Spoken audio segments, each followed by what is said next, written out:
What's going on, guys? This is the Brigade once again, and we're back at it for another session of Killzone 3 multiplayer.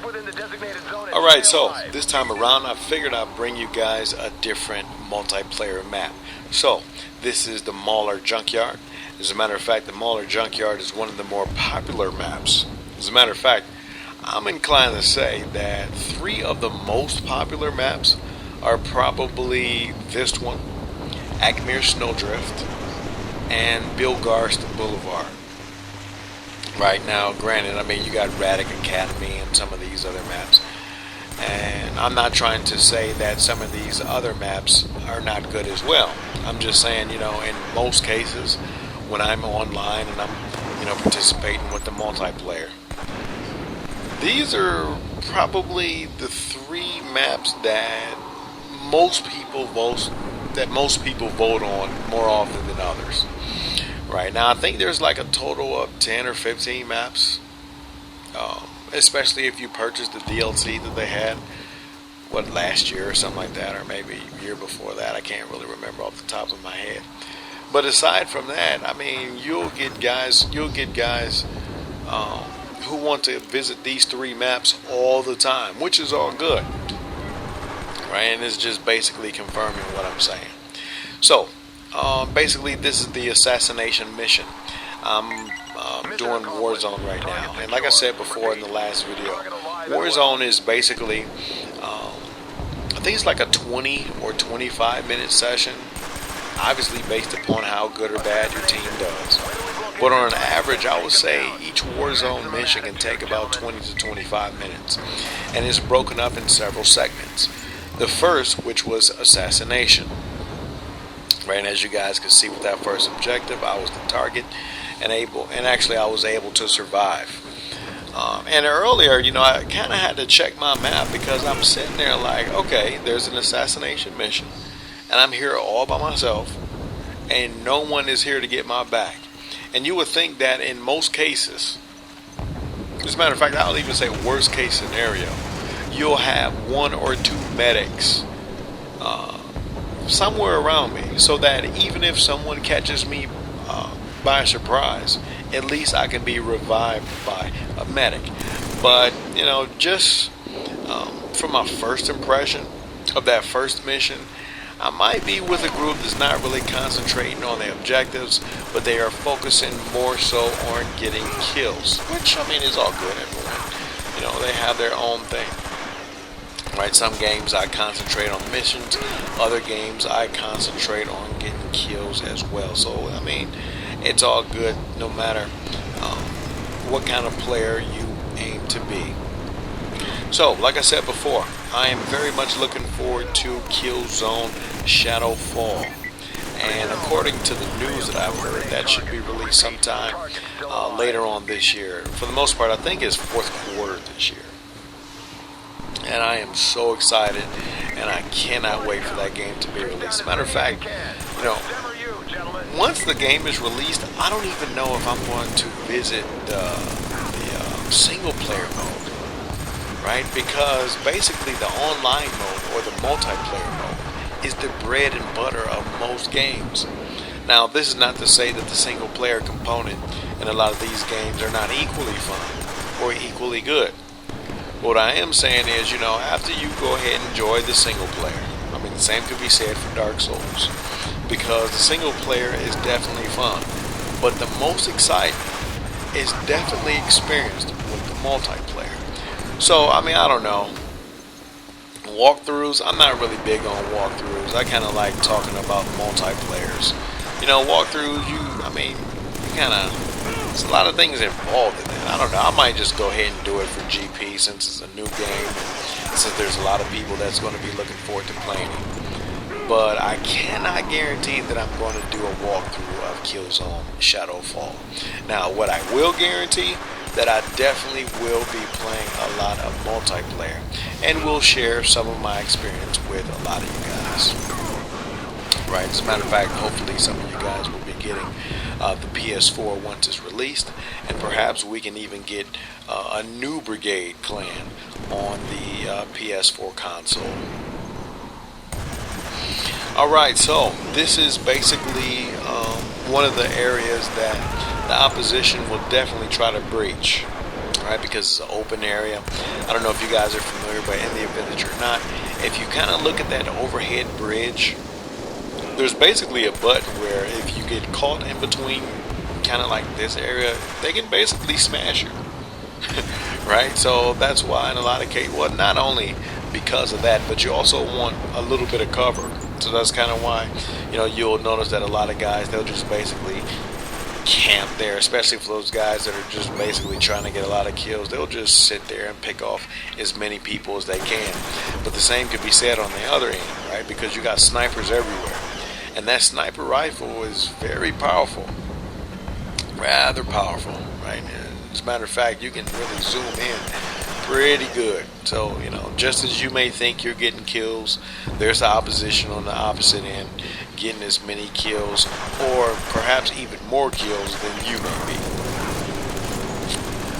Alright, so let me just go ahead and make my way in here. Now, let's talk a little bit about tactics.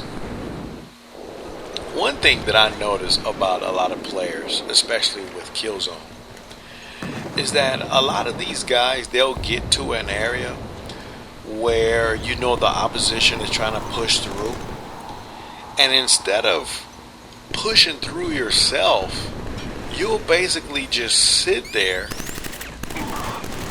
and wait for kills. I mean, because case in point, if you guys notice, when I entered that room, there were 4 Hellgas there. Now, why were they just sitting there and waiting? I don't know. Because in other words, if the goal is to gain ground, you would think that if it's 4 of them there, you'll get like 1 or 2 guys to throw a grenade inside and they just go ahead and rush in to clear the area. But this just lets you know that these guys are not trying to gain ground. Because, I mean, I don't know if you guys can kind of rewind or just check it out next time you can. But those guys weren't trying to gain ground. They're basically just trying to get as many, you know, shots as they can through the door. But see, me personally, the goal is to, well, at least for me, especially when I play the role as a tactician, the goal is not to just basically sit there at a choke point. You know, just kind of sit here and wait. No, the goal is to gain ground and to try to capture the opposite team's spawn point. See, once again, actually, that kind of backfired on me. These guys are just kind of sitting in place. They're not trying to gain any ground. And that's why it's real easy in a lot of these cases to basically flank your opposition. Right? When you notice that these lot of guys, they're not really aggressive. They just kind of want to stand in one place. They are basically just stamping victim right on their forehead. Right? They're waiting for you to flank them. And actually, I thought that was the opposition, but he's actually on my team. I guess they did gain ground. Or actually, maybe he was just trying to get rid of that turret. For which, I mean, if he was an engineer that was completely upgraded, he could have just hacked it. Right? So maybe he didn't have that option. Alright, so this is basically the search and retrieve mission. Alright, so it's basically kind of self-explanatory, but in the event that you guys may not be familiar with the game, it's a situation wherein a propaganda speaker is randomly placed, and then your team has to find the speaker and place that propaganda speaker on the opposite team's post. You guys notice that little green icon right there? That's the location of the post that I'm supposed to drop the ISA's propaganda speaker. And vice versa. Right? They shoot me, they pick it up, they place it where that, actually there's a red icon that they will see, or a green icon. Alright, so I think I'm going to try to get it, and if I can't get it, at least I'm going to try to assist with protecting the person who possesses it. Alright, so right now I am playing as the infiltrator, and actually this is my second best class.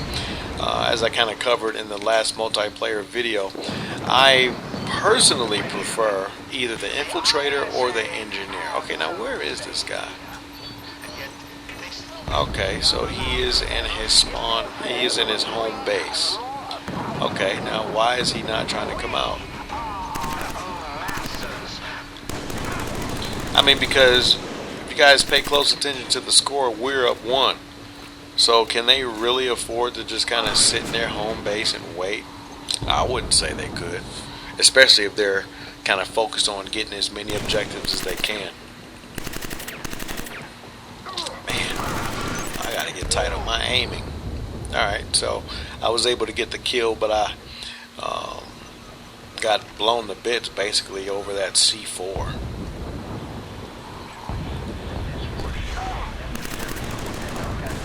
Alright, so I got a double kill with the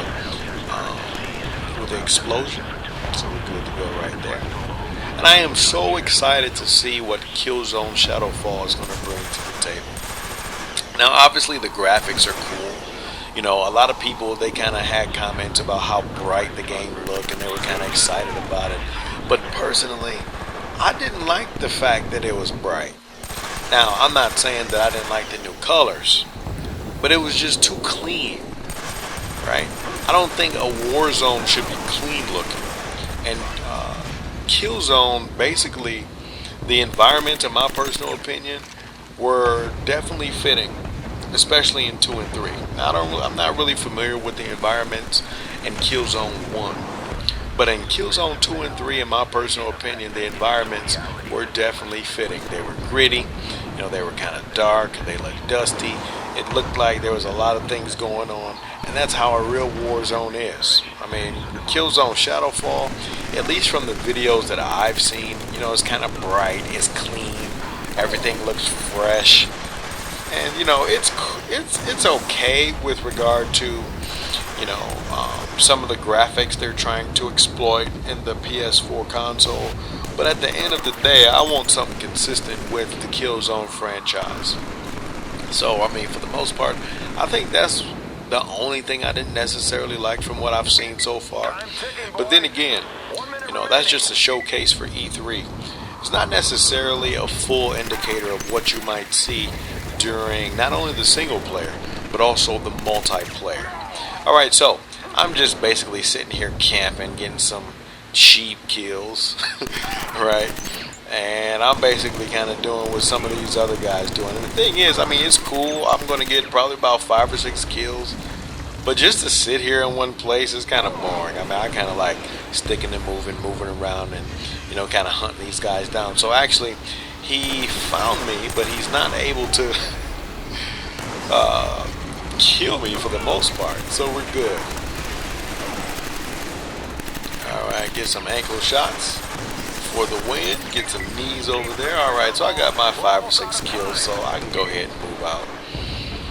Right, because a lot of times when you sit there and get greedy, that's when you get caught, right? Because you get, not only will you get people to find you, but people will wait for you to return, right? So that's why, that's another reason why I really don't like camping, because I know, especially for me, whenever I notice a sniper, like the same guy, shooting me or shooting other people, and I notice that he's basically sitting at the same position, I'll always make it a point to try to deter that person from camping in that area.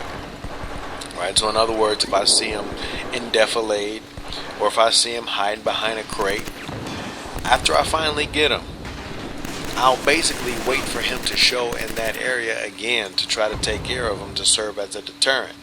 Because a lot of these guys, like I said before, they will just sit there and camp in place, and it is so annoying when, I mean, it's bad enough, you know, you're getting killed from someone in your face. May it be a shot to the head, or, I mean, just body shots, or even a melee attack. But it's even worse when you notice someone like 100 yards away just sniping you.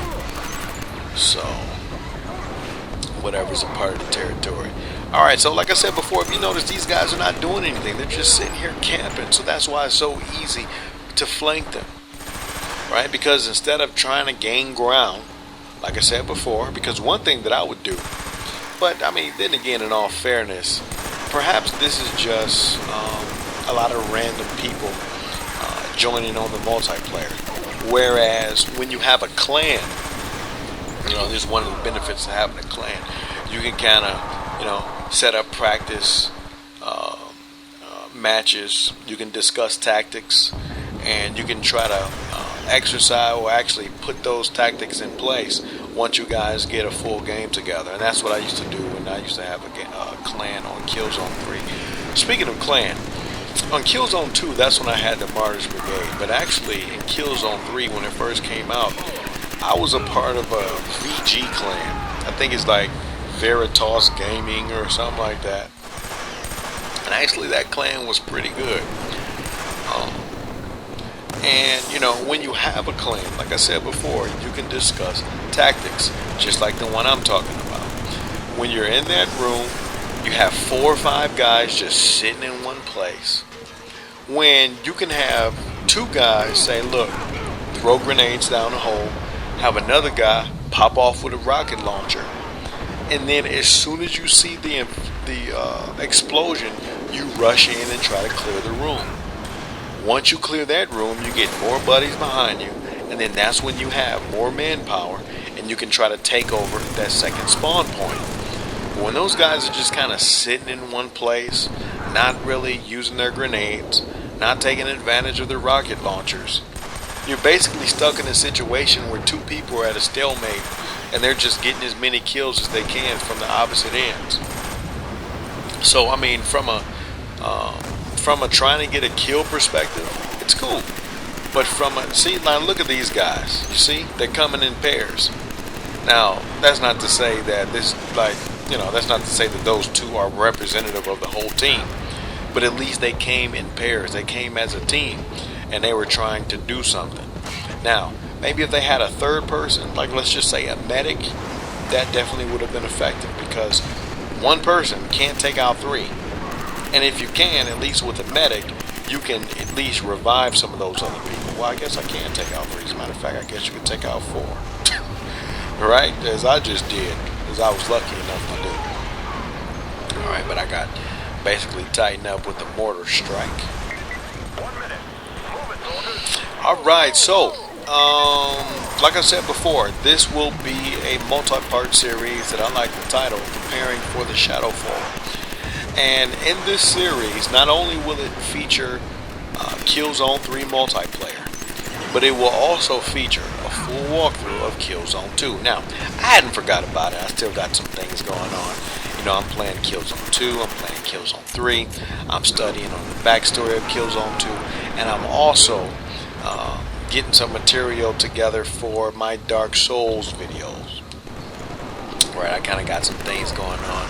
And actually, just to take a quick break to kind of take us off of Killzone 3, I kind of been having commentators block with regard to Dark Souls, right? And, I think that's for the most part because I basically talked about everything that you can possibly talk about regarding Dark Souls.